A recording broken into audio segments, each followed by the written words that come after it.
Vamos a comenzar con el mensaje. El día de hoy seguimos con esta serie, verdaderos frutos espirituales. Esto que estamos viendo parte por parte, versículo por versículo, la carta de Santiago. Y hoy es el tema número 6. Les voy a pedir que tengan ahí listo Santiago capítulo 2 y vamos a ver del versículo 1 al 13. Y este tema se llama amor y compasión para todos. Amor y compasión para todos. Como hemos venido avanzando en este tema, aquí ya el apóstol Santiago, a la hora de... se está metiendo mucho, ayúdenme con eso, por favor. Mucho reverberancia, mucho eco. Gracias. Se vuelve ya un poco más específico en el asunto que va a tratar, ya se pone más directo en cuanto a las instrucciones, en cuanto a las amonestaciones. Primero viene tratándolos de una manera un poco general, pero ya aquí, a partir de aquí ya empieza a verse un poquito más incisivo, ¿verdad? Y es obvio que él estaba viendo pues un peligro dentro de la iglesia, algunas inconsistencias en los hermanos, en las distintas congregaciones. Y una de las cosas esencialmente que aborda aquí, lo vamos a ir desempaquetando, es precisamente el favoritismo dentro de las iglesias. ¿Sí? Es decir, favoritismo, el preferir a unos por encima de otros, pero ahorita van a ver por dónde va el asunto. Denme tiempo. Al cabo nada más tenemos 3 horas y media para este tema, entonces vamos a estar bien, ¿sale? El asunto es de que él así como que apunta aquí este tema, pero a la vez pues también dice cómo se debe de combatir eso de acuerdo a la palabra de Dios. Y eso es algo muy importante, eso es algo que nosotros necesitamos pues tener siempre presente. Es decir, hay veces que ya sabemos que estamos mal en algunas cosas, ¿cierto o no? El problema a veces es de que no sabemos cómo hacerlo bien, porque ahí es en donde entran los asegúnes, ¿no? Pues así como, pues según pienso yo, pues yo me imagino, yo creo que esto se hace de esta forma. Y bueno, gracias a Dios porque su palabra siempre y en su palabra siempre nos instruye de cuando incurrimos en inconsistencias, en errores o en horrores, ¿verdad? También pues ahí el Señor no nos deja así pues al garete, ¿no? Sino nos dice, hazle así, o sea, no solamente no me agrada esto, no me gusta esto, debes de cambiarlo, pero nos dice, hazle así y asado, fíjate en esto, cuidado con aquello, ¿me explico? Entonces, seguimos avanzando. Algunas de las características de que él empieza a remarcar aquí, desde el capítulo 1, es, por ejemplo, si hace una diferencia entre un creyente maduro y alguien que está empezando, alguien que está tiernito, ¿verdad? Alguien que está inmadurito. Nos dice, por ejemplo, estoy recapitulando muy rápido, que un creyente maduro no solamente es paciente cuando está pasando tiempos difíciles, cuando está pasando por pruebas. ¿Cuántos pasan por pruebas? Todos, ¿verdad? ¿Y cuántos son pacientes? No todos, ¿verdad? Y un hermano, un creyente maduro, no solamente es paciente, es decir, no solamente espera y pide sabiduría al Señor de qué hacer o cómo hacerlo, pero otro rasgo es de que practica la verdad. O sea, entiende de qué se trata, ve qué es lo que está en la palabra y lo hace. Digan conmigo, lo hace. Sí. Por el otro lado, los creyentes inmaduros, pues a ellos les gusta hablar de lo que creen y de cosas, y está bien, ¿no? Pero tú de repente te encuentras eso, no, sí hermano, y gloria a Dios, aleluya, y vamos a echarle ganas, y así con todo el poder, ¿no? Ay, bien animados, ¿no? Y luego, ¿sí me explico? O sea, como que falta todavía ese tirón de que qué bueno que compartes tu fe, pero qué pronto te desinflas. Y eso es un rasgo de inmadurez. O sea, no llevar a la práctica algo que está establecido en la palabra de Dios y que ya sabemos es precisamente un rasgo de inmadurez. Por eso el hecho de oír la palabra de Dios y de hablar la palabra de Dios no sustituye el practicar la palabra de Dios. Es que escucho 450,000 predicaciones al día, ¿verdad? Todo el día te la puedes pasar ahí y con la Biblia hablada, y qué bueno que haces eso, y qué bueno que escuchas, está muy bien. Y qué bueno que también dices, y qué bueno que cuando platicas se te sale por la boca, qué bueno también.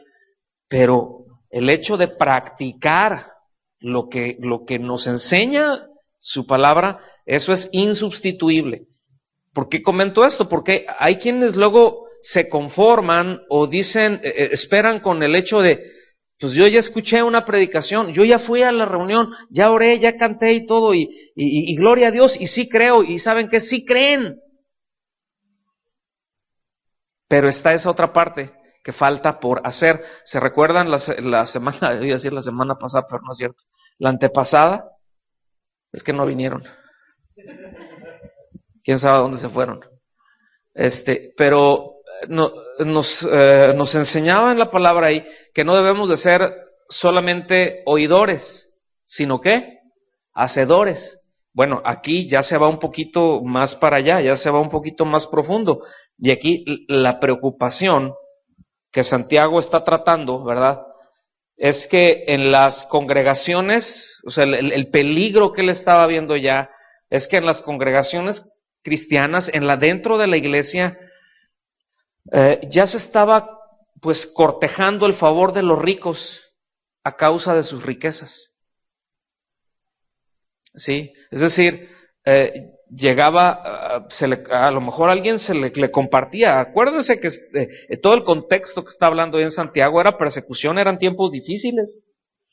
Pero de repente pues ahí se compartía y alguien a lo mejor estaba medio de acuerdo, ¿verdad? Y llegaba a las reuniones, llegaba a las sinagogas o a los lugares de reunión y así como que, ay, pásele, bienvenido, ¿verdad? Señor diputado, señor senador o lo que sea, y así, o sea, una sobreestima. Y luego llegaba el otro, es el paletero, pásale. Y eso ya se estaba dando. ¿Sí? Y esto es algo que amonesta muy fuerte, ¿verdad? Es decir, la amonestación viene que no se debe demostrar parcialidad hacia las personas por los ingresos que tienen y hacer esfuerzos para ganarlas.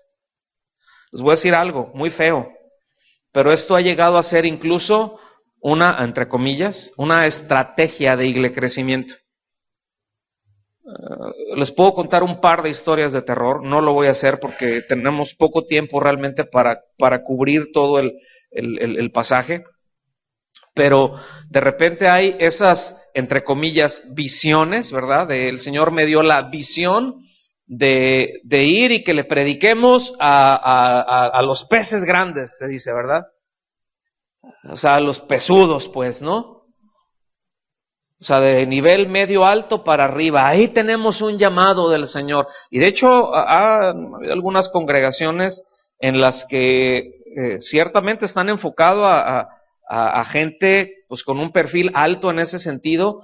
Y cuando han llegado así alguien que no encaja dentro de ese perfil, pues le dan agua. Le dicen, no, sabes qué bueno, bienvenido y todo aquí, pero no eres bienvenido, o sea, no es tu lugar, no te vas a sentir bien, mira, o sea, llegó en un Mercedes, otro llegó en un BMW, mira cómo están, y tú te bajaste ahí en el pecero. Entonces, o sea, no estoy exagerando, les estoy diciendo cosas reales, cosas que pasan, porque a veces pensamos, eso no puede pasar. ¿Cómo no? Sí pasa, ¿sí? Entonces, ahí va la amonestación. O sea, dice, tengan cuidado con eso, ¿sí? Porque cuando hacemos eso, o sea, cuando lo hacemos de esa manera, cuando estamos haciendo una acepción de personas, ¿verdad? Pues entonces no somos como Jesús. O sea, tenemos que tener en claro que el amor de Dios, el amor de Jesús, que su compasión es para todos, que Él no hace acepción de personas. ¿Sí? Él no escogió a unos para amarlos y Él no escogió a otros para odiarlos. La ama a todos. No todos responden y las consecuencias tendrán en su eternidad. Me doy a entender, pero Él no hace acepción de personas. Esa es una de sus atributos, la imparcialidad. Entonces, vamos a ver en qué forma es que nos comportamos, ¿verdad? O nos debemos de comportar, cómo nos debemos de conducir con las demás personas, ¿verdad? ¿Qué es lo que indica la palabra de Dios al respecto? Vengan por favor, entonces allá, Santiago capítulo 2, y estos 13 versículos, esta sección que vamos a ver, pónganme atención, porque aquí vamos a encontrar cómo trata 4 doctrinas básicas, 4 enseñanzas básicas del Señor Jesucristo en cuanto a la manera en que debemos de tratar a las otras personas. Fíjense, hay cosas básicas, digan conmigo, elementales. No, díganlo como así, elementales. O sea, es de lo más básico, ¿sí? Y hay 4 de ellas, porque esto es muy importante, esto es determinante que lo entendamos, ¿sí? Por eso fíjense cómo empieza ahí el versículo 1. Dice, hermanos míos, ¿cómo les dice? ¿A quién va dirigido entonces? Los hermanos. Entonces dice, hermanos míos, que vuestra fe en nuestro glorioso Señor Jesucristo sea sin acepción de personas. ¿A qué se refiere aquí cuando dice que vuestra fe? Fíjense, ¿qué habla con decir que vuestra fe? Porque decimos, bueno, pues sí, que mi fe sea en el Señor Jesucristo, pero sin acepción de personas. No, lo que pasa es que aquí fe se entiende por esa conducta derivada de la fe precisamente en Él, ¿verdad? Aquí se nos indica que nuestras conductas deben ser siempre a la luz de nuestra fe en Cristo. O sea, la manera en que nos comportamos debe de ser congruente con lo que creemos de nuestro glorioso Señor Jesucristo. Porque como creyentes, precisamente, es la palabra de Dios la medida de nuestras acciones. Es la norma de nuestra conducta, ¿verdad? ¿Me podrías dar un poquito más de volumen, por favor?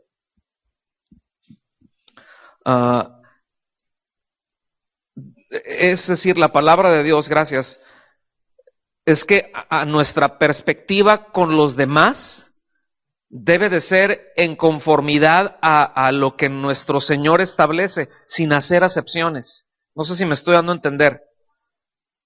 O sea, ¿cómo vemos a las personas? Cuando vemos a una persona, y aquí voy a tratar el tema directamente, cómo lo maneja, cuál es el tema, cómo lo trata aquí.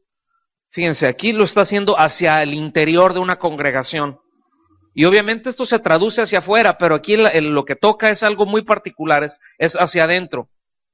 Es decir, ¿cómo nos debemos de relacionar? Porque hay, esencialmente, vemos en la Escritura 2 clases de personas, el que cree y el que no cree. ¿Está bien? O sea, no hay más. Y dentro de los que creen, pues el que está maduro, el sazón y el verde de a tiro, ¿no? Otros que apenas están germinando, pero dices, bueno, ahí están, ¿no? Pero, o sea, está dentro de los que creen. Entonces, si a la hora de marcarlo de esa forma, en una congregación hay quienes creen y hay quienes no creen. Hay personas que vienen, que visitan, y de ellos hay quienes creen y hay quienes no creen. ¿Están de acuerdo? Yo espero que aquí todos crean, pero si no, bueno, ¿cuál es la perspectiva? ¿Cómo se debe, o sea, un creyente, cómo debe de tratar, cómo debe de abordar el asunto? Entonces, bueno, si es un creyente, ¿cómo debe de tratar un creyente? Fíjense bien, ¿cuál es la perspectiva del Señor? Pues un creyente es alguien que Él ya redimió, es alguien que le pertenece a Él, por lo tanto debemos de valorarlo, porque le pertenece a Él. ¿Cuántos le pertenecen al Señor?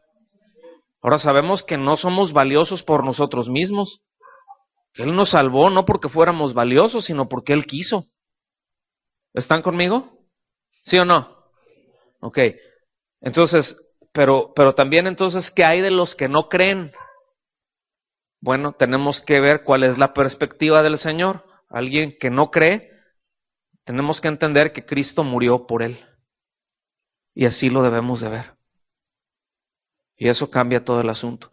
Independientemente si es rico, si es pobre, si es muy letrado o si no lo es, si viene en carro o si viene a pie, ¿verdad? O si lo traen cargando, ¿verdad? Como sea.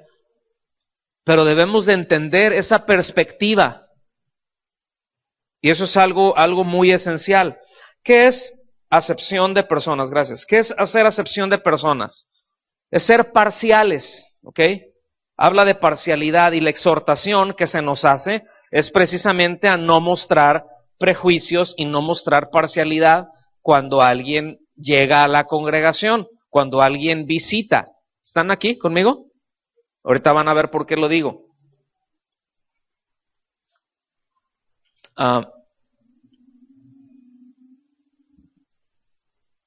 La imparcialidad es uno de los atributos de Dios.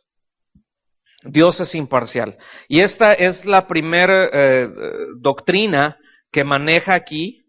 En los primeros 4 versículos que vamos a ver, yo les dije que son 4 las que toca. La primera es precisamente, habla acerca de la deidad de Cristo, fíjense, en el sentido de la imparcialidad que tiene, ¿verdad? Que ese es un atributo de Dios, Él es perfectamente imparcial. O sea, ¿quién es la única persona absolutamente imparcial? Es Dios. Él es la única persona en todo el universo cuyas decisiones no se ven afectadas por las apariencias. Que no ejerce un favoritismo, sino porque al no hacer acepción de personas, lo hace al mismo tiempo absolutamente justo. Y es absolutamente justo porque conoce absolutamente todo. ¿Lo ven? Entonces lo que tenemos que entender es de que son todos los atributos de Dios que operan en conjunto todo el tiempo. Nunca es más una cosa que otra. No sé si me estoy dando a entender con eso. Él lo conoce todo. Él sabe todas las intenciones. Él puede ver todo desde el principio, desde el fin, y el fin desde el principio. Esto nos deja ver que Jesús es Dios. Él nunca hizo acepción de personas. Aún sus enemigos lo dijeron así. Fíjense, en Mateo 22:16 le dijeron, oye, tú no te cuidas de nadie, porque no miras la apariencia de los hombres.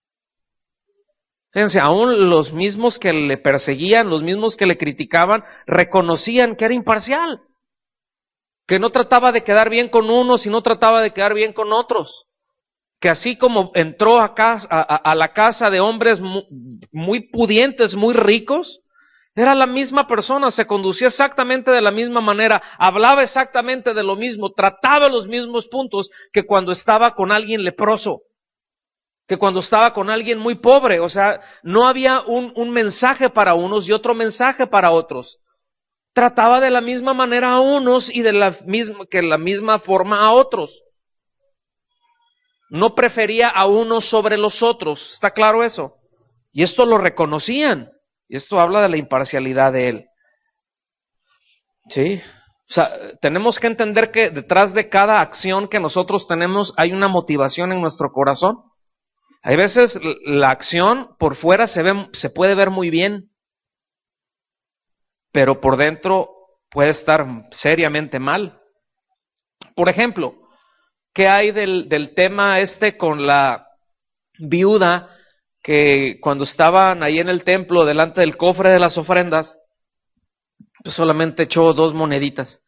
O sea, vamos a traducirlas ahorita como unas de 2 moneditas de las de 10 centavos, ¿no?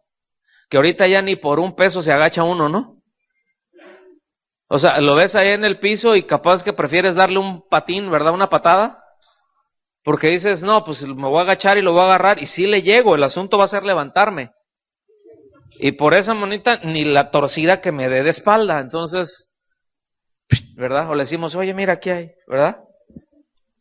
Bueno, cuando esta mujer viuda, y subrayó ahí que era una mujer viuda, es decir, no estaba protegida, no tenía quien la cuidara, no tenía quien viera por ella, ella llegó y echó esas dos cositas ahí, esas dos moneditas, ¿verdad? Y previo a eso, fariseos, gente muy pudiente, se habían pavoneado y echaron un montón, pero el Señor fue claro en su enseñanza y dijo, ¿cuál de los dos echó más?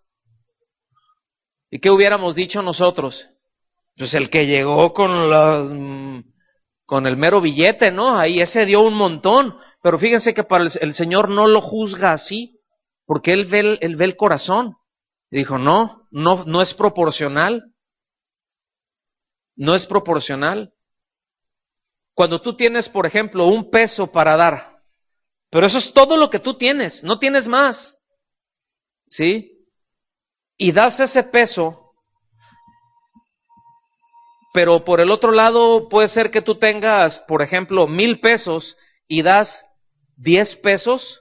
¿Cuándo das más? A ver, ¿cuándo das más? A los ojos de Dios, ¿cuándo das más? ¿Están hablando en lenguas o qué?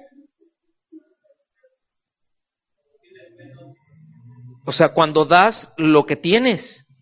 Y eso fue lo que el Señor vio. O sea, dijo, pues es como que dio más ella, pues fueron 2 monitas, sí, pero eso es todo lo que ella tenía. ¿Sí lo ven? Ustedes dieron de lo que les sobró. O sea, si el señor Slim agarra y da un cheque para una obra de beneficencia de 150 millones de pesos, ¿se les hacen que dio mucho? Se les haría que es mucho a los ojos de Dios, porque ahorita algunos dijeron, ay, ojalá, ¿verdad? Y que pues uno dice, pues es un mundo de dinero, pero para él no es nada. Eso es quitarle el pelo a un gato, eso es algo de lo que puede manejar en caja chica. No sé si me doy a entender. Pues lo da, pues ay, y a nosotros nos apantalla, pero a Dios no. ¿Lo ven? Y todo eso tiene que ver cómo juzgamos, cómo discernimos, cómo vemos, cómo nos dejamos ir por las apariencias. Hay lecciones en la Biblia que nos enseñan muy fuerte acerca de esto. Otro tema es el del profeta Samuel. Profeta y todo, ya anciano, él experimentado en escuchar la voz de Dios. Y aquí hay muchas lecciones que podemos aprender de él. ¿Se acuerdan cuando el Señor le dijo, vas a ir, voy a levantar a otro rey, a uno conforme a mi corazón? Ya había estado algún tiempo, ¿verdad? Saúl, y era un tipo imponente.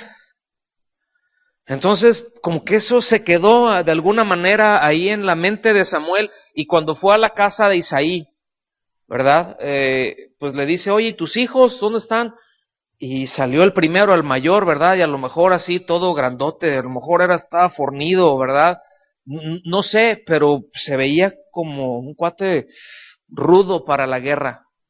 Y él cuando lo vio dijo, este es, y ya le iba a desparramar ahí el aceite en la cabeza, y le dice el Señor, hey, este no es. Dijo, entonces ha de ser otro. El caso es de que en todos, en los primeros que pasaron, siempre Samuel estuvo así como, él se iba por la apariencia. Gracias a Dios, ¿verdad? Que él era sensible a la voz de Dios. Y escuchen bien, esa es una lección. Eso nos va a librar la vida cuando somos sensibles a la voz de Dios. Eso nos va a librar de juzgar según las apariencias. ¿Están conmigo? O sea, ungido y todo. Pero su primera inclinación era irse por ahí. Y hasta que, bueno, ya el que nadie daba nada, ¿sí? Ya lo mandaron traer, llegó todo chamagoso, greñudo, así como 2, 3 que veo por aquí. Pues habían dado correteando a las borregas, ¿no? Por allá, y no estaba ahí cerquita cuando fueron por él, pues tuvo que pegar la carrera desde lejos y pues, ¿lo ven? Y no se veía como un rey, pero el Señor lo había visto ahí adentro. Fíjense. Versículos 2 y 3. Y aquí es donde hace un planteamiento. Fíjense bien, aquí tiene un sentido algo hipotético, aunque era algo que ya estaba ocurriendo, pero en el texto nos deja ver cuando dice, porque sí en vuestra congregación. Ese sí es como en caso de, ¿ok? Pero dice, porque sí en vuestra congregación o lugar de reunión. La palabra que se traduce ahí como congregación es la palabra sinagoga, o sea, es el lugar en donde se reunían. Porque si en vuestra congregación entra un hombre con anillo de oro y con ropa espléndida, fíjense bien, anillo de oro, ropa espléndida, y también entra un pobre con vestido andrajoso, o sea, todo chilapastroso, ¿verdad? Todo chimoltrufio, y miras con agrado al que trae la ropa espléndida, o sea, tú lo ves y dices, ¡ay, qué nice! ¿Verdad? Este sí me gusta para amiguis. Y le dices, siéntate tú aquí en buen lugar, ¿verdad? Y dices al pobre, estate tú allí de pie o siéntate aquí bajo mi estrado. Aquí ese bajo mi estrado, siéntate aquí en el piso. Agarra una silla y siéntate en el piso. Fíjate. Entonces, aquí lo que podemos suponer, ¿verdad? Es lo más, aunque hay algunas diferencias de opiniones, pero yo me inclino por esta suposición de que tanto el hombre con anillo de oro y ropa espléndida y el pobre eran visitantes, no eran miembros regulares de la iglesia, sino que eran visitantes, ¿verdad? Sea cual sea, no cambia la verdad espiritual del pasaje. O sea, lo que aquí se mostraba era una actitud equivocada, fueran visitantes o estuvieran ahí. O sea, lo que está resaltando es el hacer acepción de personas. ¿Vamos bien? ¿Queda claro eso? Muy bien. Entonces, hay algo que yo sí quiero remarcar aquí en esto, porque esto tiene que ver con la relación que se da dentro de una congregación. Y sí quiero resaltar esto, porque aquí no está diciendo que te debes de llevar igual con todos en el sentido de una profundidad de relación en la relación, en la amistad, porque eso es imposible. Hay con quienes tienes más cosas en común que con otros. Debemos amar a todos y debemos de tratar con imparcialidad, ¿me explico? Pero seguramente con alguno te vas a conectar más por diferentes cosas. Y esto, fíjense bien, a ver, ahora sí que papaces y mamaces que tienen más de un hijo, ¿a cuál aman más? ¿A cuál de sus hijos aman más? ¿Aman más a uno que a otro? Unos dicen que sí, otros dicen que no, y todo casa dividida no prevalece. ¿Pero aman más a unos que a otros? No, los amas igual. Ahora, ¿te llevas igual con uno que con otro? ¿Con quién te llevas mejor? ¿Con quién hay una relación más profunda? Con aquel que te da respuestas, ¿no? Con aquel que se acerca a ti, con aquel que estableces una comunión. No sé si me estoy dando a entender. Aunque los ames igual a tus 18 hijos, ¿no? Pero, pero con alguno te llevas más, hay una mayor cercanía, te identificas más, pero eso no quiere decir que lo ames más a él. Simplemente te relacionas con hay una mayor profundidad. Aquí no está tratando ese asunto. Aquí está tratando el favoritismo, ¿sí? O sea, tampoco nos está diciendo de que no se debe de tener en estima a quienes nos presiden, a quienes velan por nuestro bienestar espiritual, sino al hecho, pónganme atención, de no determinar, y la determinación viene en el corazón y en nuestra mente también, pero de no determinar, asignarle un mayor o una menor importancia a alguien por su aspecto físico o por su condición económica. Ese es el tema. Tiene más, le asigno un mayor valor. Tiene menos, este es un pez grande, muy grande. ¿sí? Este es un triste charal. No es así. Eso es de lo más anticristiano que se puede llevar a cabo, ¿sí? El hecho de juzgar inmediatamente el valor de una persona por su apariencia o por su atuendo. Que nos podemos llevar sorpresas. ¿Cierto o no? Trapos vemos, corazones no sabemos, dice el Proverbio 52,000. Sí, cuando menciona, fíjense bien, que habla de alguien con anillo de oro, aquí se está refiriendo a alguien que tiene un alto rango. Incluso esto era característico en los puestos senatoriales, o sea, en las cámaras de los gobernantes, era que traían un anillo de oro. No todos traían anillo de oro, se refiere a un tipo de anillo en particular. Está refiriendo a gente con poder, gente con decisión. Y ropa espléndida era una especie de togas blancas que se usaban dentro de las funciones públicas. No sé si han visto luego películas así en los tiempos del Imperio Grecorromano, ¿sí? Que normalmente estaban los senadores o los funcionarios públicos y traían unas togas blancas. A eso se refiere. Ay, mira, llega y nos está visitando esta persona, es muy importante, no, pásale, y uno, ay, Señor, gracias que lo traes, porque imagínate los diezmos, Padre, que va a estar dando o cuántos favores podremos pedir, o cuánto prestigio traerá a esta congregación, que se reúnan aquí se congregan los fulanito y sotanito y perenganito. Y también un que otro albañil.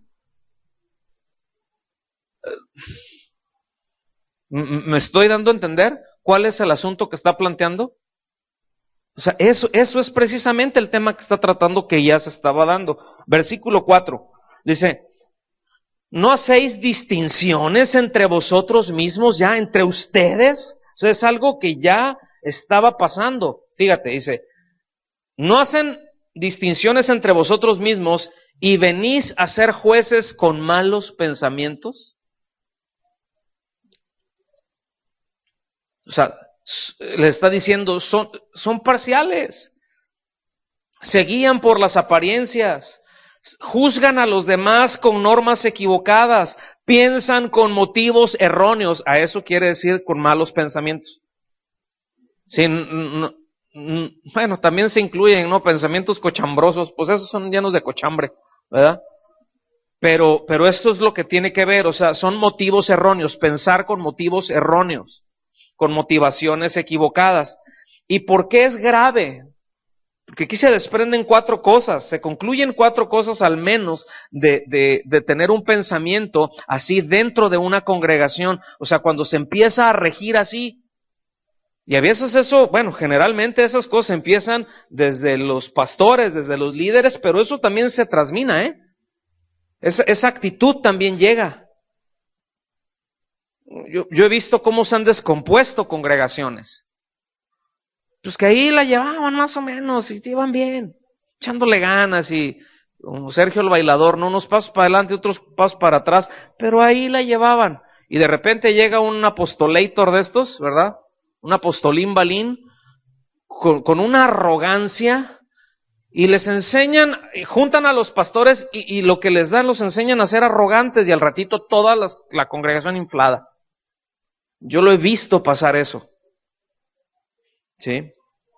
Entonces, fíjense, aquí hay 4 cosas, son muy delicadas, que se desprenden al tener estos malos pensamientos. El hecho de juzgar mal, de pensar con motivos erróneos. Número 1, para los que anotan, ¿cuáles son estas 4 cosas en las que concluyen mal, muy mal, seriamente mal?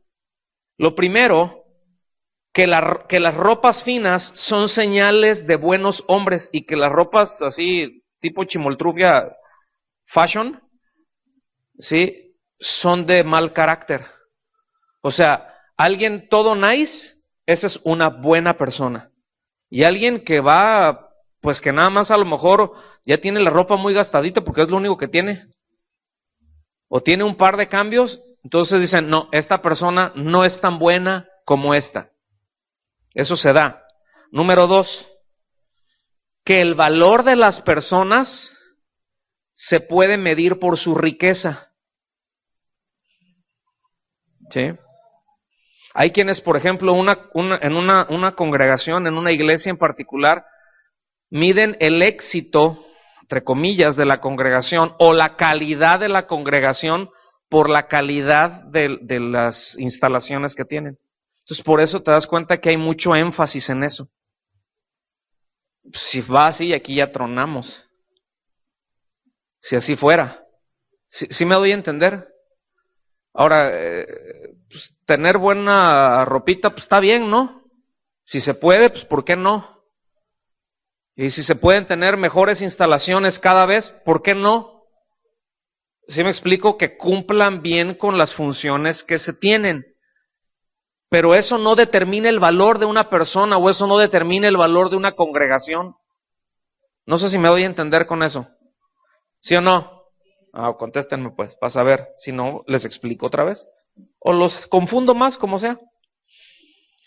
El tercer punto es que la situación financiera debe influir en la aceptación en la iglesia. Es decir, te acepto de acuerdo a lo que tienes. ¿Tienes más? Eres más cuate. ¿Sí? O sea, el hecho de que tengas más, entonces eres más mi amigo. ¿Tienes menos? Eres menos mi amigo. Ahora, yo les voy a decir algo, voy a hacer un paréntesis aquí, porque luego de repente como que entra agua o deja de subir agua al tinaco, ¿no? Bien con esto. Porque de repente se forman algunos grupos, ¿no? O algunas ideas. Dicen, ay no, pues es que esta es una congregación para pobres. Aquella, esa es una congregación para ricos. ¿Han oído eso? O sea, ¿de dónde surge eso?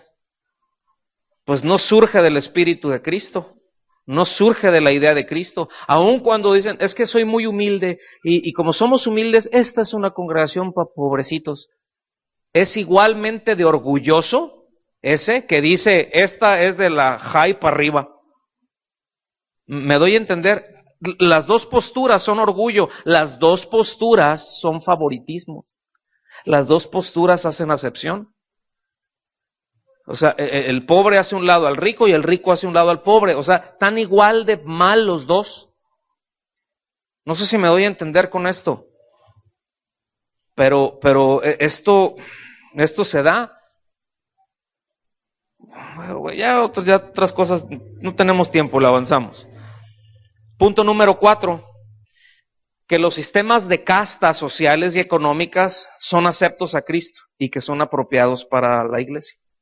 Pues ese es el cuarto punto, ¿no? Es decir, que sí hay divisiones, sí hay castas, ¿no? Que sí hay clases, que sí hay categorías, ¿no? Y como si Cristo lo aceptara eso. ¿Ustedes qué creen? ¿Lo acepta o no? Es totalmente contrario a su carácter, porque Él no hace acepción de personas. ¿Está bien? Buenas noches. ¿Sí? Ok. Versículos del 5 al 7. Aquí toca otra doctrina importante. Algo muy elemental, que es la gracia de Dios. En los versículos del 5 al 7 lo podemos ver. Fíjense bien lo que dice estos dos versículos. Primero voy a leer el 5 y después el 6 y el 7. Hermanos míos amados, oíd, o sea, les está diciendo, ay, pongan atención.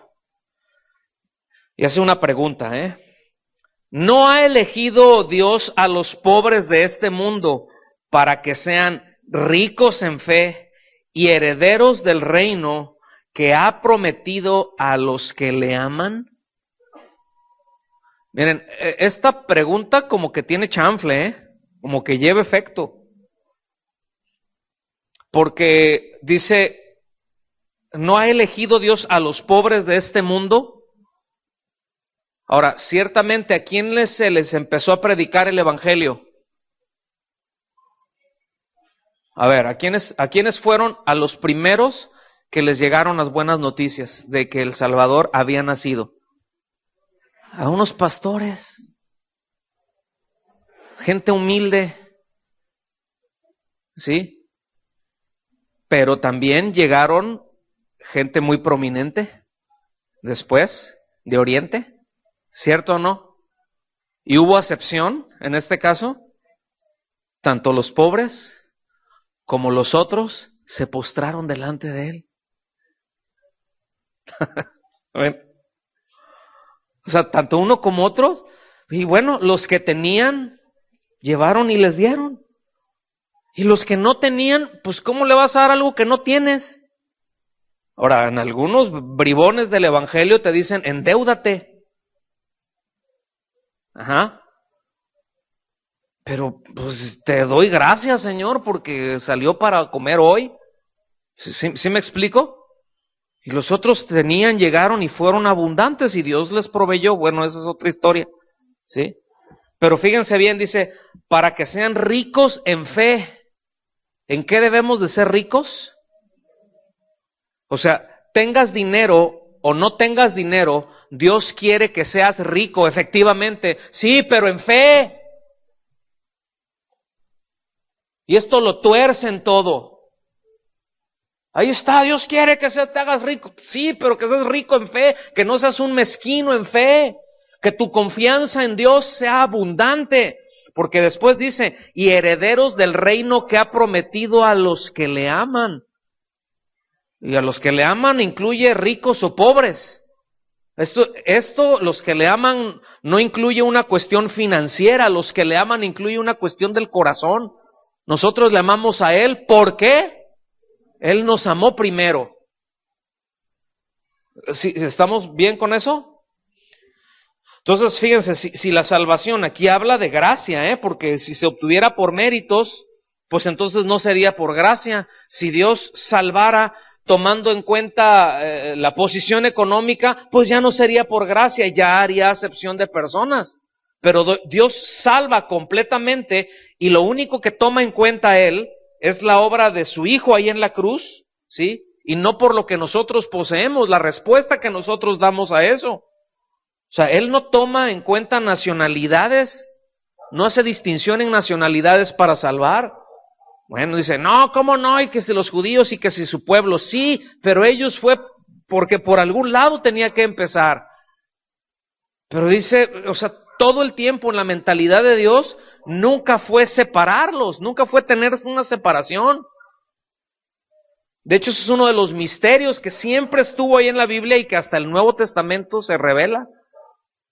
Un solo pueblo, ¿sí? Entonces Él no toma en cuenta la nacionalidad para salvar, tampoco toma en cuenta la condición social, ¿sí? La condición económica, ¿sí? Para Él, sean amos o sean esclavos, ricos o pobres, son iguales. Un pobre es tan pecador como un rico. Alguien que no tiene ni una prenda más que lo que trae puesto y no trae, o sea, no sabe si va a comer mañana y todo lo que trae en el estómago es lo que comió ese día y ya no sabe si habrá otra comida, necesita tanta salvación como alguien que se puede cambiar con ropas finísimas 4 o 5 veces al día y que ya tiene resuelto qué es lo que va a comer el mes. O sea, ya está, hasta tiene el chef ahí que ya tiene el menú, ya sabe qué es lo que va a comer. Hay gente así. Pero ese no es el punto. ¿Sí? Aquí nos enseña que la gracia de Dios, fíjense bien, aquí voy a entrar en un juego de palabras, espero no hacerlos un lío. Pero lo que aquí nos enseña es que la gracia de Dios hace pobre al rico. Ahí les va. La gracia de Dios hace pobre al rico, porque el rico no puede depender de sus riquezas para salvarse. ¿Lo ven? O sea, tendrás mucho, pero no te sirven de nada, pobre.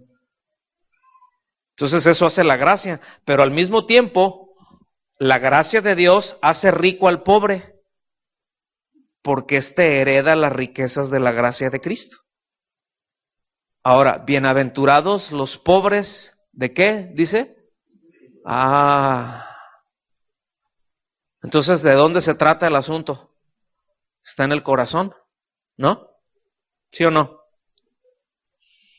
Fíjense bien, Aquí va un juego de palabras. ¿Es posible ser pobre en este mundo y rico en el porvenir, cierto? O sea, pobre aquí, pero rico allá, con un montón de galardones que va a tener allá. Tremenda mansión. ¿Sí? ¿Cierto o no? O un rico en este mundo puede ser pobre allá. ¿Cierto o no?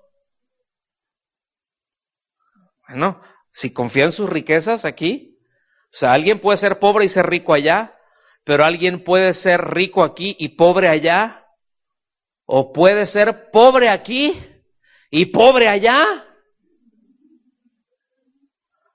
o puede ser rico aquí y rico allá. ¿Cómo la ven? Ya se les fundieron los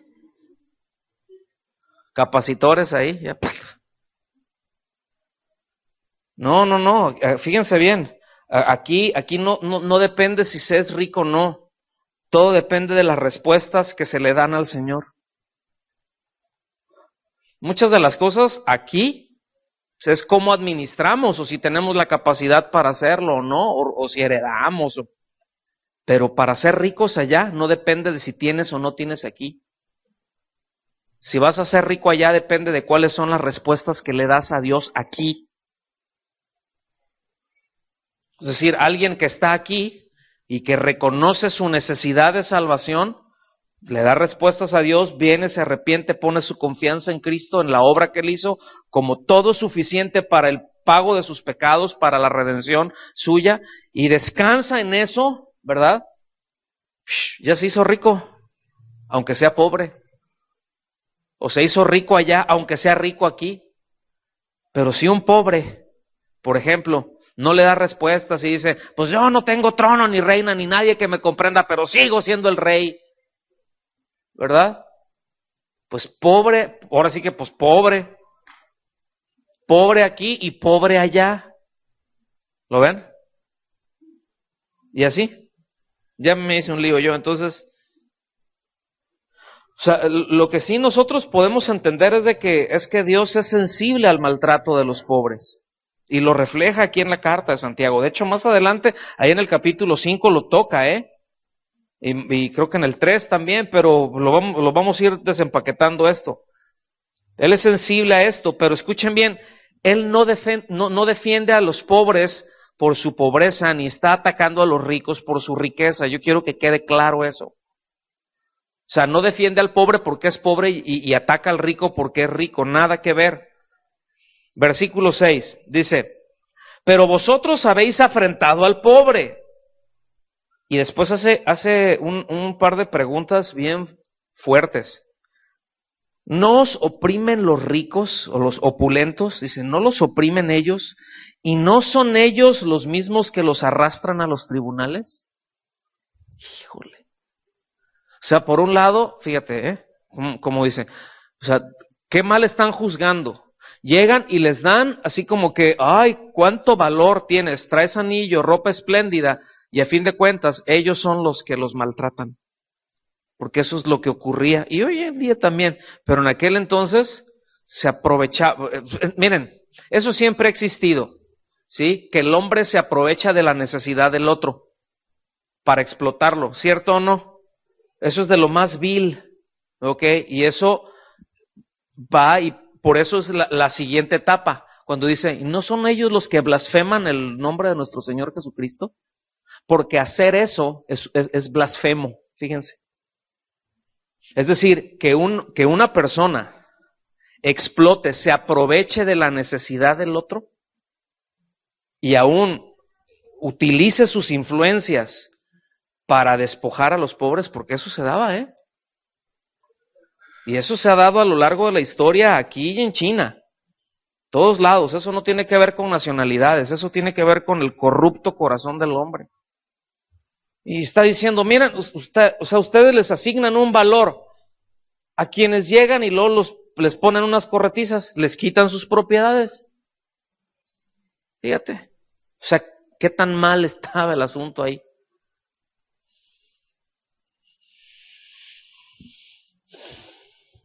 Entonces, ahora, lo que le está diciendo aquí, en estos 2 versículos, dice, cuando ustedes desprecian al pobre, fíjense bien, o sea, cuando tú, cristiano, tú creyente, desprecias al pobre, dice, haces lo mismo que hacen los ricos no salvos. O sea, cuando un creyente desprecia a otro por ser pobre, es blasfemo. Lo mismo que es cuando alguien que tiene que impartir justicia no lo hace. Por ejemplo, un juez, ¿cuál es la obligación de un juez?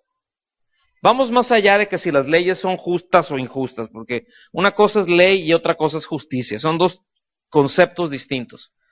Hay leyes, ¿sabes? No son justas. Pero ¿cuál es la obligación? ¿A qué está obligado? ¿Para qué se le paga a un juez? Para que imparta, que se aplique la ley, ¿cierto? Que revise cuando hay una contienda, cuando hay un litigio entre 2 personas, o 2 físicas o morales, ¿verdad? Pero cuando hay un litigio entre 2 y no se ponen de acuerdo y el asunto ya toma a ese nivel, entonces el que determina, cuando ya llega hasta ahí, es el juez, el que de acuerdo a la ley es el que debe de establecer una sentencia. O sea, se desahogaron pruebas, así, asado, ¿verdad? Y él debe decir, ok, de acuerdo a la ley procede esto, tú le pagas a él. O salieron tablas, ¿verdad? O sí procede esto o no procede. ¿Sí me explico? Lo que sea de acuerdo a la ley. ¿Sí o no, abogado? Ahora, yo sé que esto no pasa en nuestro país, pero ¿será que será que alguien pudiente influye en la decisión de los jueces? ¿Será que alguien con poder, con mucho poder económico, influye en las decisiones de la impartición de justicia? Ok, eso es blasfemar el nombre de Jesucristo. Y les va a ir como en feria si no se arrepienten. Porque la institución como tal, la autoridad viene de Dios. ¿Me explico? O sea, olvídate que si es la persona pudo haber comprado el puesto. Pero el principio como tal es de que la autoridad, el orden viene de Dios. Es algo que Dios establece. Y lo establece a causa de nuestro pecado. ¿Sí? Entonces seguimos avanzando. Y vamos a la tercera doctrina que nos enseña aquí, que es la palabra de Dios. Vengan, por favor, ahí le avanzamos a los versículos 8 y 9. Nada más déjenme decirles antes. En los últimos años, en los años más recientes, les estoy hablando de la historia de la iglesia en los últimos 150 años, 170 años quizá, un poquito alrededor de eso. 200 pues por los impuestos y la inflación y los gasolinazos. Vamos a hablar de 200 años. Sí, ha habido una lucha entre el creyente en cuanto a la defensa de la inspiración y la autoridad de la palabra de Dios. O sea, hubo por mucho tiempo en que esto se defendió, es lo que Dios dice y lo que Dios dice. Y eso fue una de las banderas, por ejemplo, que después surgió en la Reforma y como tal. Pero ya en la historia más moderna, en los últimos 200 años, hubo como una cisma, como una división dentro de la iglesia, dentro de la cristiandad. Y cuando me refiero a eso, no estoy hablando de los de Roma, sino de los que se decían pues o protestantes o evangélicos o que iban a las escrituras, y se dividió en dos. No tengo tiempo para hablar de eso, nada más quiero mencionarlo así muy rápido. Por un lado era o se trata del liberalismo teológico y del fundamentalismo. Son dos corrientes totalmente contrarias. ¿De qué habla, por ejemplo, el liberalismo? Pues surgió en mentes de hombres, ahí surgió, con la idea de mejorar el evangelio, con la idea de hacerlo más accesible a otros. Fíjense, lo fueron humanizando. ¿No les suena familiar esto? Hay que hacerle el evangelio más accesible a la gente. Hay que suavizarlo, o sea, hay que mejorarlo, como si se pudiera mejorar. Es inmejorable.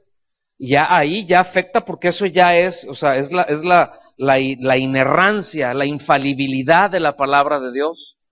Entonces, dentro de esa corriente liberal, que debo decir que hoy en día las denominaciones más grandes están, y todos sus institutos bíblicos y instituciones teológicas, en su gran mayoría, están dominadas por la teología liberal. ¿Sí? Ustedes ven, por ejemplo, canales como Discovery Channel, como History, esos que hay programas de la Biblia y todo eso, ¿cierto o no? Y uno dice, ay, mira, y qué gloria a Dios. Están plagados de liberalismo teológico. Y uno los puede ver y dice, ay, qué padre está, gloria a Dios. Sí, pero observa, discierne.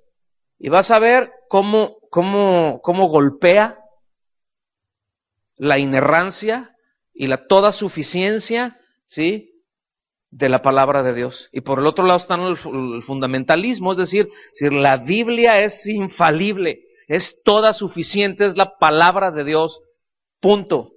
Y eso es lo que la hace ser verdad, que tiene dos características, que es eterna y que no cambia. Si puede cambiar, ya no es verdad. Si se puede alterar, ya no es cierto. Ya no es verdad. ¿Están conmigo? Y eso, fíjense, lo toca aquí el apóstol Santiago. Ahorita lo van a ver con esto. ¿Sí? Por cierto, es algo muy bueno defender la veracidad de la palabra de Dios. Pero debemos de tener siempre en claro que es nuestra vida lo que da mejor defensa, ¿eh? O sea, qué bueno que tenemos argumentos para defender la palabra de Dios. Eso es muy bueno, que tengamos conocimiento, eso está bien. Pero debemos de tener testimonio también. Tenemos argumentos y no tenemos testimonio, es una bala de salva. Nomás hace ruido y te saca de onda, pero no te hace nada. ¿Ok? Un maestro antiguo de la palabra dijo lo siguiente: cada Biblia debería de estar forrada en suela de zapatos. A ver, que les corra la ardilla tantito. Cada Biblia debería de estar forrada en suela de zapatos. Lo que está indicando es de que la Biblia debe de manifestarse en nuestro diario andar. ¿Ya? Que todo donde caminamos, todo lo que hacemos, todo, eso habla y pone de manifiesto las Escrituras. ¿Está bien? Entonces, fíjense bien qué es lo que dice de esto aquí Santiago. Versículos 8 y 9 dice: si en verdad cumplís la ley real, digan conmigo, ley real. ¿Por qué se le llama ley real al mandamiento de amarás a tu prójimo como a ti mismo? ¿Por qué habla de una ley real? ¿Por qué dice la ley real? O sea, ¿será irreal? ¿Habrá leyes irreales de parte de Dios? ¿Ah? ¿Por qué se le llama ley real? Muy sencillo, porque fue dada por el rey. O sea, nada más, es que luego agarramos hilos y algunas hebras por ahí, muy raras luego. Entonces dice, si en verdad cumplís la ley real conforme a la Escritura, fíjense, llama la atención, ¿no? Pero ¿cómo lo remarca? Es decir, ¿cómo debe de ser el cumplimiento de las cosas que se nos dan? Conforme a las Escrituras. conforme a lo que dice, en conformidad a la palabra de Dios. Y ese mandamiento es: amarás a tu prójimo como a ti mismo. Dice, bien hacéis, es decir, si amas, haces bien. Yo subrayé bien hacéis, porque no nada más dice, ay, qué bien sabes que se debe de amar. No, si lo estás siguiendo, si cumples esa ley real, haces bien. Dice, pero, digan conmigo, pero si hacéis acepción de personas, cometéis pecado. Y aquí es donde le vamos a poner otra rayita al tigre, ¿sí? Al evangelio de la prosperidad. Porque el evangelio de la prosperidad lleva a cometer este pecado de manera sistemática. Lleva a hacer acepción de personas.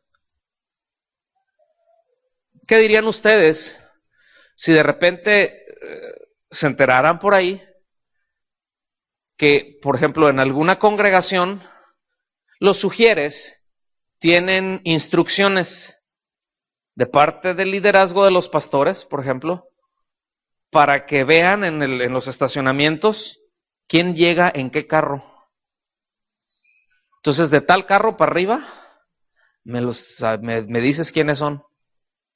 El que llegue, el que se baje el camión, ¿sí? El que llegue a pie, el que trae un carrito ahí que parece tambo de albañil, no me interesa. No, los que traen acá, ¿verdad? Entonces, esos me dices quiénes son. Y después se ponen bien espirituales. Hermano, el Señor me habló de venir a visitarle. Traigo una palabra para usted. Pero esos tremendos nada más van y se acercan con ellos. ¿Creen que les estoy inventando esto? No les estoy inventando esto.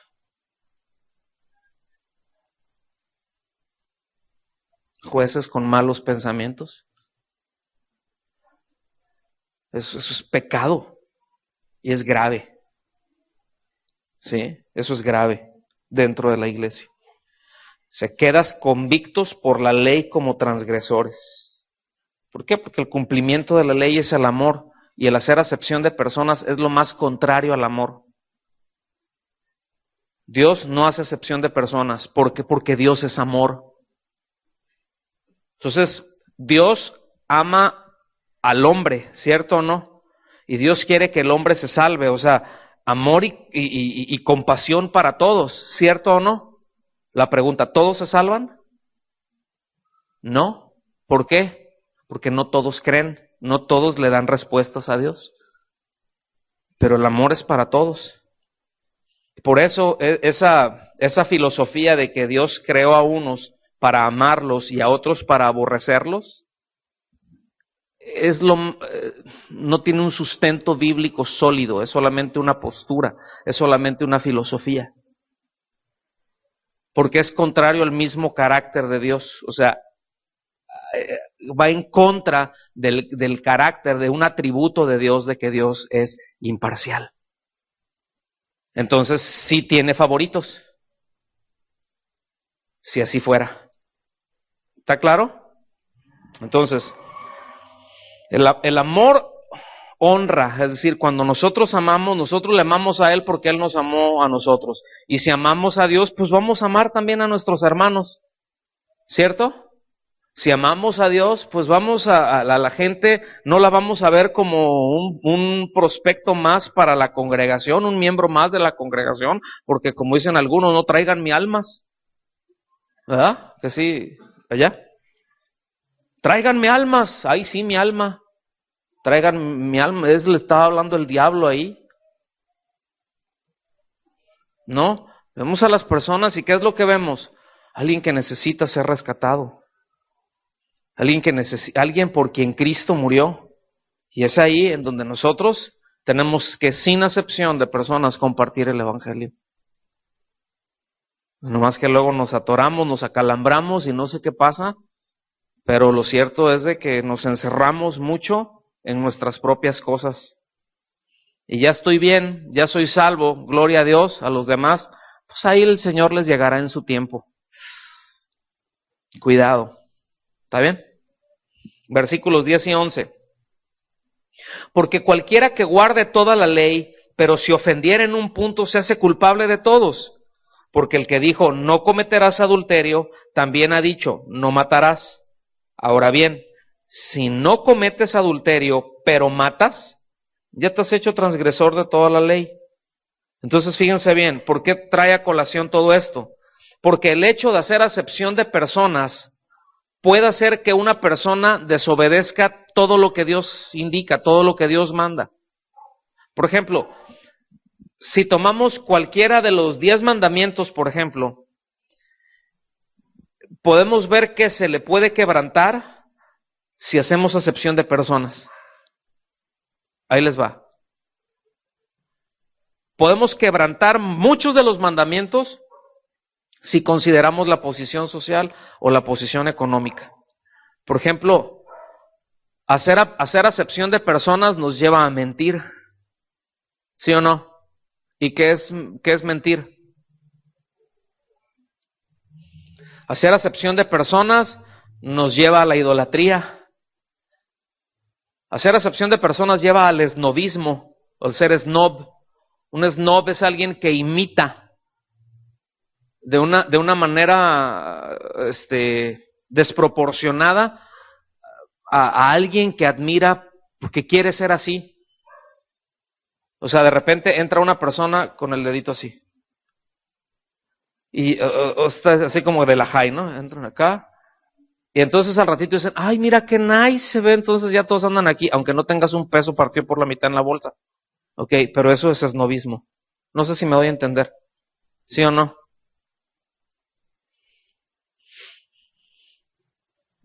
Eso te lleva a la idolatría. El hacer acepción de personas nos lleva a deshonrar a los padres, a maltratarlos incluso. Y muchos otros de los mandamientos de Dios. ¿Sí quedó claro el asunto? Seguimos avanzando y entramos ya con el último punto, acerca del juicio de Dios. Esa es la cuarta doctrina. Es decir, Dios juzga. Habrá quienes dicen que no y que no están de acuerdo y no les gusta, pero eso no cambia la verdad, eso no cambia esa realidad. Por eso dice, así hablad y así haced. Fíjense bien cómo habla de una congruencia entre las cosas que decimos con las cosas que hacemos. ¿Sí? Es decir, si me digo cristiano, ¿cómo debo de vivir? ¿Cómo debo de vivir si digo que soy creyente? Como un creyente. Ahora, ¿cómo vive un creyente? De acuerdo a la palabra de Dios. Por eso habla que debemos de crecer en conocimiento y en sabiduría, en inteligencia espiritual, para que podamos discernir la voluntad de Dios y entonces vivir de una manera digna o congruente de eso, del Señor. ¿Está bien? Entonces dice, así hablad y así haced como los que habéis de ser juzgados por la ley de la libertad. O sea, le está diciendo, digan y hagan, pero deben de tener en consideración que todo lo que se va a hacer y de todo lo que van a decir y de que todo lo que van a hacer, hay cuentas, O sea, hay cuentas que tenemos que dar en otras palabras. Dice, porque juicio sin misericordia se hará con aquel que no hiciere misericordia, y la misericordia triunfa sobre el juicio. Ahora, tanto la misericordia como la justicia, ¿de quién viene? O sea, una no excluye a la otra, ¿sí? Ahí les va. ¿Qué es más, Dios? ¿Más misericordioso o más justo? A ver. Pero si aquí dice que la misericordia triunfa sobre el juicio, entonces, ¿qué es más, misericordioso o justo? Ah, está bien, hicieron así como que no, está muy bien, es igual. Es igual. Hay quienes sí piensan y enseñan que Dios es más misericordioso que justo. Ese es un desequilibrio que lleva a la herejía. ¿Sí? No. El asunto es este. Donde Dios se encuentra arrepentimiento y fe, ¿cómo se muestra? Misericordioso. ¿Sí? Ahora, donde encuentra rebelión y donde encuentra incredulidad, ¿qué es lo que administra? Justicia. ¿Sí? Ahora, es el corazón del pecador lo que determina el trato que va a recibir de Dios. son las respuestas de la persona. Y que eso les quede claro, que Él es igualmente justo que misericordioso, porque Él es perfecto en todos sus atributos. No hay ningún atributo que domine sobre otro. No es más una cosa que otra, es absolutamente todo. Absolutamente santo, absolutamente justo, absolutamente bueno, absolutamente misericordioso, absolutamente, por eso es omnipotente, por eso es omnisciente, o sea, sabe todo absolutamente. No queda nada, no hay nada que sea más que otro, es absoluto. ¿Está bien? Entonces, aquí fíjense, Santiago utiliza ahora, ya no es la ley real, dice ley de la libertad, ¿sí? Para decir acerca de la ley de Dios. Porque cuando obedecemos a la ley de Dios, esto es lo que nos libra del pecado y esto es lo que nos ayuda a andar en libertad. O sea, la ley de Dios, lo que Dios establece, es lo que nos prepara para la libertad. Es como con un niño, como con nuestros hijos. ¿Cómo se desarrolla un niño que lo dejas, o un hijo o hija, o lo que sea? Una criatura ahí que crezca todo silvestre. Nunca, o sea, nunca le pones una regla para que no se vayan a traumar. Ahí anda el chiquillo, ¿verdad? Que tiene 2 años y le salen los colmillos, hasta cuernos trae ya. ¿Verdad? Así la cara como de Chucky tiene. ¿Sí? Pero dices, ay, no lo regañes, está chiquito. Y el morrillo ahí. ¿Cierto o no? No le pongas ninguna regla y tienes a un futuro delincuente que no se va a sujetar a nada, ni a nadie. ¿Sí? Por eso un niño o nuestros hijos deben de vivir bajo reglas, bajo una disciplina, ¿sí? Porque no han madurado lo suficiente para tomar decisiones propias y enfrentarse a las exigencias de la vida. Para eso son las reglas, para enseñarlos. Están ahí bien, no, pero ¿qué me dices? Si esto es mi vida, ¿por qué no te metas en mi vida? Lo dicen los hijos, ¿no? ¿Qué te metes en mi vida? No, tú te metiste en la mía, yo estaba primero. Y estaba muy a gusto, por cierto. Y llegaste. O sea, yo no me metí en tu vida, tú te metiste en mi vida. Y tengo la responsabilidad, ¿sí?, de guiarte y de ponerte reglas para ayudarte en lo que tú maduras, a enseñarte a que tomes decisiones, porque cuando te enfrentes a la vida te vas a dar cuenta que no es como te la imaginas. ¿Están de acuerdo, papás y mamás? Agarren la onda, hijos, con esto. O sea, no les queremos amargar la vida. Queremos que no se amarguen ustedes. Sabemos que se van a dar de topes, ni modo, pues eso uno quisiera evitarles, ¿verdad? O sea, uno quisiera evitar que se cayeran los niños y ay, que no se me lastime. No lo podemos evitar, hay unos que son, ¿verdad, Marta? Ay, de repente anda mía y ay, llegó con un diente menos. Ay, pero bien feliz, ¿no? Y los papás casi se desmayan y la chiquilla corriendo como si nada. Sí me explico, es que es todo terreno ella, ¿no? Pero no sé si me estoy dando a entender. Aún así se van a dar de topes. Bueno, lo que nosotros queremos es de que no se lastimen, aun cuando van a pasar tiempos difíciles. Eso se los aseguramos. Pero el hecho de ponerles reglas y de decirles así, aunque no te guste, tienes que entenderlo.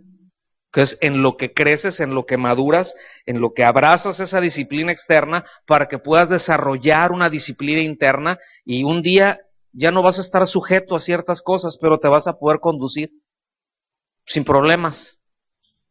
¿Me explico?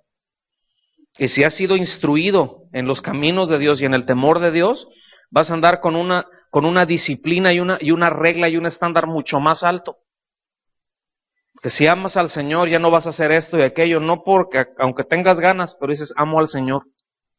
Y eso te va a librar de muchas cosas. Por eso es la ley de la libertad. Entonces, pero vamos a ser juzgados. Nuestras palabras van a ser juzgadas. Las cosas que decimos. ¿sí? Las cosas que decimos. Por eso, cuando Dios juzga nuestras palabras, es decir, cuando viene a ver cosas que dijimos, al examinar nuestras palabras, examina nuestro corazón, porque de la abundancia del corazón,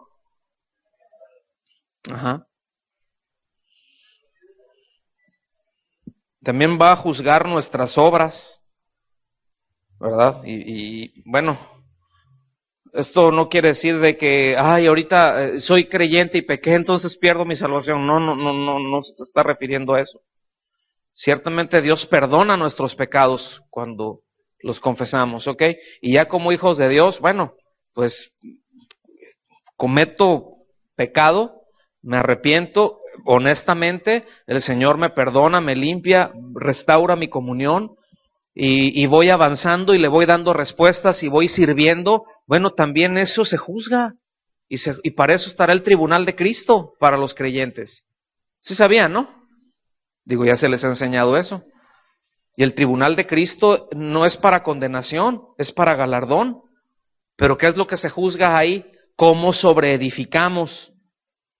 Si los materiales que utilizamos en nuestras vidas, aunque seamos creyentes, en verdad nacidos de nuevo, pero si sobreedificamos nuestras vidas, el fundamento siendo Cristo, pero los materiales que utilizamos son madera, heno y hojarasca, el Señor los va a fundir, los va a quemar a la hora de verlos. O sea, si edificamos nuestra vida con cosas que no tienen un valor, que no trascienden, que no tienen nada que ver con el trato de Dios, ¿me explico? Pero ¿qué tal si edificamos con oro, plata y piedras preciosas? Es decir, con los elementos que Dios ha creado, pero también piedras preciosas. Eso, un carbón a mucha temperatura y a mucha presión, ¿saben en qué resulta? En diamantes. Las piedras preciosas se forman, no son elementos de la naturaleza, no están dentro de la tabla periódica, el oro y la plata sí, pero las piedras preciosas no, esas se forman con los elementos que hay, es decir, temperatura y presión, trato del Espíritu Santo con el creyente. Y si edificamos nuestras vidas con eso, con los valores eternos de la palabra de Dios y con ese trato, oye, a la hora de que le entre el fuego, ¿qué le hace el fuego a un diamante? ¿Qué le hace el fuego al oro? Al oro, no al oro. Al oro lo achicharra. Pero al oro no le hace nada. Es más, si le metes más fuego, lo hace mejor. Fíjate. A la plata, si le metes más temperatura, lo único que le quema es la porquería. Pero la deja intacta. O sea, no se destruye. ¿Se fijan? También nuestras actitudes van a ser juzgadas. O sea, si somos compasivos con otros, pues Dios también se muestra compasivos con nosotros. Y esto no quiere decir que ganemos compasión, o sea, decir, ay, me voy a ganar la compasión de Dios. No, porque no es así.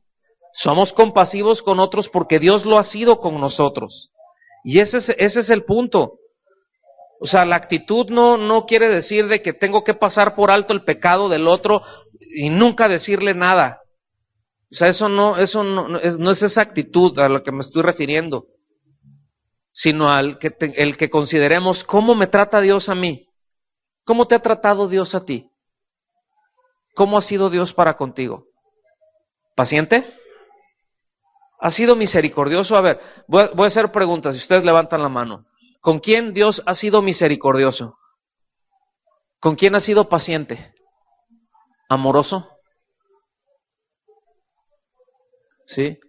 ¿A quién te ha hecho a un lado, ha hecho acepción de personas? Es decir, ¿ha sido parcial contigo o ha sido imparcial? ¿Te ha ofendido? Así nos trata Dios, ¿no? ¿Sí o no? Bueno, así tratemos a los demás. Esa es la medida. Hay un mensaje muy obvio, ya estoy en la conclusión porque nada más me queda hora y media. Pero hay un mensaje en esta sección. Nuestras creencias controlan nuestra conducta. Lo que nosotros creemos, eso es lo que determina nuestra conducta. O sea, si realmente creemos que Jesús es el Hijo de Dios, ¿cuántos creen que Jesús es el Hijo de Dios? Si realmente creemos que que Dios es misericordioso, si realmente creemos que su palabra es verdad, y si creemos realmente que un día Él juzgará, entonces la forma en que nosotros nos conducimos va a revelar nuestras convicciones. O sea, ustedes no se dan cuenta, pero hay quienes nos damos cuenta de las convicciones que tienen por su conducta, con respecto a muchas cosas, con respecto a su asistencia, con respecto a su servicio, o sea, te das cuenta de dónde está por las convicciones, aunque digamos una cosa, pero realmente nuestra conducta revela nuestras convicciones, no nuestras palabras. Porque de lengua me voy a la brecha, allá a La Paz. Muy buenos están. ¿Sí? Entonces, el asunto aquí es, ok, ya estamos terminando. ¿Cómo imito a Cristo entonces con las relaciones? ¿Cómo puedo evitar hacer acepción de personas? ¿Cómo puedo entonces yo también pues ser una persona que ame y que sea compasiva con todos? Yo les dije hace un rato, ¿verdad? Si el visitante, si las personas con las que me relaciono son creyentes, ¿cuál debe de ser mi perspectiva? Pues es que Cristo vive en él, pues por supuesto que lo amo, es un redimido. Y si no lo es, entonces, ¿cómo es la cosa? Pues Cristo murió por él. Entonces lo voy a tratar de esa forma. Ajá. Por eso la base, me quedan 32 puntos para terminar nada más, pero la base para nuestra relación con los demás, ¿sí? Es la persona y la obra de Jesucristo. Ustedes pónganse a pensar cómo cambiará nuestra vida en cuanto a cómo nos desarrollamos con los demás si tan solo tenemos esto presente, si lo filtramos por esto. Si me relaciono con los demás precisamente fundamentado en la obra y en la persona de Jesucristo. Pues Dios puede usar a cualquiera. Usó a Pedro, ¿no? Ninguno de nosotros somos mejores que él. Usó a Zaqueo, usó a Juan Marcos, usó a Pablo. Miren, para no ir muy lejos, usó una burra. Tenemos esperanzas, hermanos. A mí eso me llena de esperanzas. ¿Sí o no? Entonces,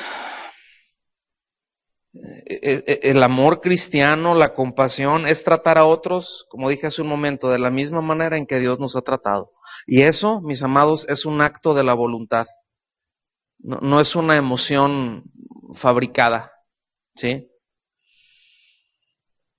El motivo de hacer esto es glorificar a Dios. ¿Está bien? Entonces, ¿qué tal si empezamos por los de casa? ¿Qué tal si empezamos con los de casa? No estoy diciendo ir y salvar la colonia, no, empezar en casa, empezar a practicar esto en casa y con los que tenemos cerca, entre nosotros para empezar, primero con los de la casa, de la familia, pero aquí también somos de la familia de la fe y empezar a ejercitarlo aquí, porque aquí la vamos a regar también, ¿cierto o no? Pero estamos en un lugar seguro, ¿sí? Debemos de considerar eso, que de seguro la vamos a regar, de seguro vamos a ofender, aún sin querer, pero vamos a ofender, y no nos debemos de amargar. Es con los que tenemos más cercanos, con los que salen nuestras mejores cosas, ¿no es cierto? Pero también con los que nos salen las peores cosas. O sea, tanto más cercano está, te sale lo mejor, te conocen y te sale lo mejor, pero también saben tu lado oscuro, ¿verdad? Y a veces nos preocupamos mucho porque no vean esa parte. Y bueno, pues nadie queremos que vea eso, pero les voy a decir una cosa, ahí está. Y tenemos que aprender a tratarnos empezando en casa. Sí, hacer algunos cambios, algunos ajustes.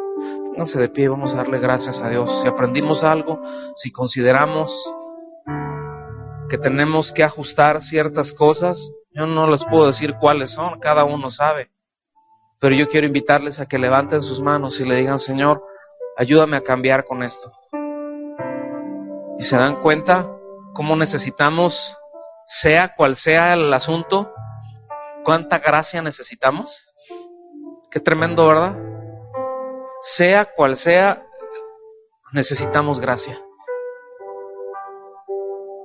Si me cuesta trabajo tratar bien a los de casa, híjole, si hago acepción de personas, pues necesitamos la gracia, el perdón de Dios, pero también la fortaleza para que su carácter se manifieste en nosotros.